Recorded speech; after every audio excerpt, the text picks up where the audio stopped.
मनमाडला परप्रांतीय कंत्राटी हमालाची आत्महत्या. भारतीय खाद्य निगमच्या गोदामातील प्रकार.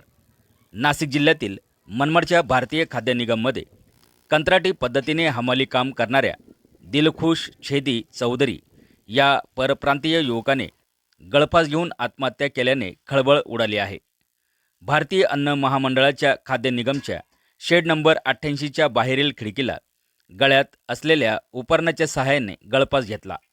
मयत दिलखुश हा मूळचा बिहार राज्याचा रहिवासी असून ठेकेदाराच्या जाचाला कंटाळून आत्महत्या केल्याची चर्चा सर्वत्र होत आहे. या अगोदर आठवडाभरापूर्वी ठेकेदाराच्या मनमानी कारभाराविरोधात एक दिवसीय उपोषण देखील करण्यात आले होते. याबाबत मनमाड पोलिसात आकस्मिक मृत्यूची नोंद करण्यात आली असून पोलीस अधिक तपास करीत आहे. आवाज न्यूज मराठी, मनमाड.